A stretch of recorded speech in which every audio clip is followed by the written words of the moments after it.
Now, our reporter Aldrin Sampear has spent the day crisscrossing the northwest province. He's been speaking to residents and experts to find out what will inform people's voting patterns ahead of the May 8th elections.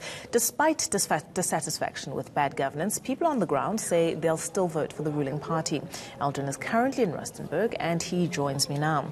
Aldrin, what is the role of the middle class in the proportional representation electoral system? What have you found them?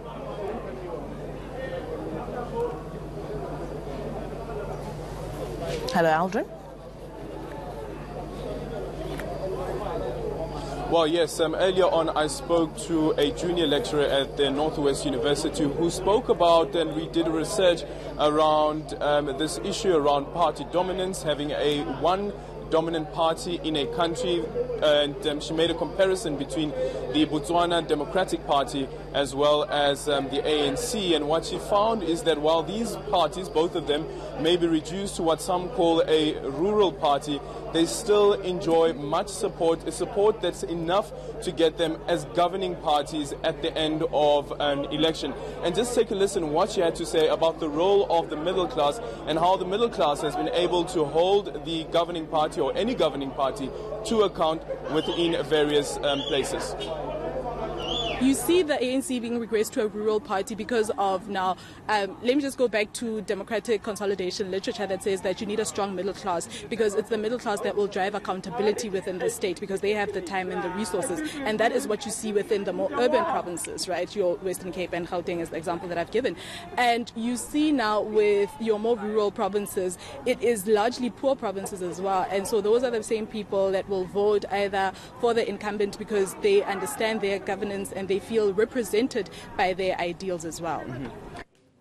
Now, Aldrin, you've also encountered dissatisfaction with the governing party, leading some members to form their own political parties. Elaborate.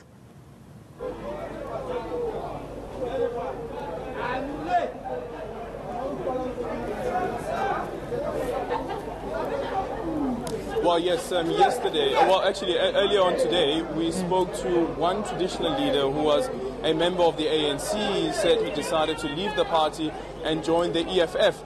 But now he's decided to start his own political party, going as far as actually selling his livestock to make sure that he registers for the party. We know that it costs around 250,000 rand to register a party to participate in the provincial elections. And this Uniting the People First party will be contesting the elections here in the Northwest. And it's among the 26 political parties that are contesting these elections, also a record number there. Another issue that you encountered, the failure of governance and stakeholders not following through on complaints from whistleblowers. What did you encounter with regards to that particular concern?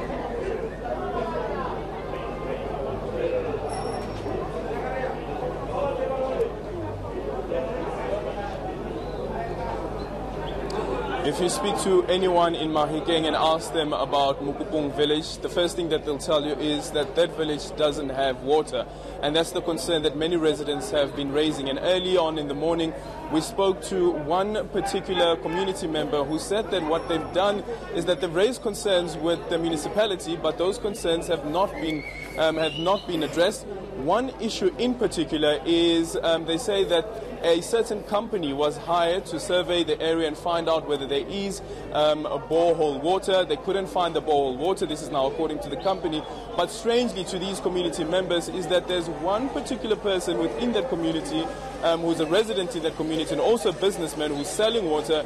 He was able to get borehole water. So what is the issue there? They've raised this concern with the municipality, but these concerns have not been addressed, and they believe that this has all have to do with trying to ensure that some businesses that sell water within that area remain in business.